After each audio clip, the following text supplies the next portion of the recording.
हामी अहिले नेपालगञ्जबाट बुटवलतर्फको यात्रा हिँडिरहेका छौँ। अहिले हामी भालुवाङ कटेर त्यो धानखोलातिर लागिरहेका छौँ। हाम्रो मोहन पौडेलजी हुनुहुन्छ अगाडि, गाडी ड्राइभ गर्दै हुनुहुन्छ। राजु चौधरीजी हुनुहुन्छ उहाँ अगाडि सिटमा। एकदम रमाइलो यात्रा भइरहेको छ। यात्रामा यो सङ्गीतमय यात्रा भइरहेको छ। अगाडि सङ्गीत गुन्जिरहेको छ। बुटवल आउन 95 किलोमिटर रहेछ।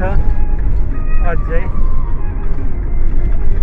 हामी 11 बजे बुटवल पुग्ने तय गरेको छौँ।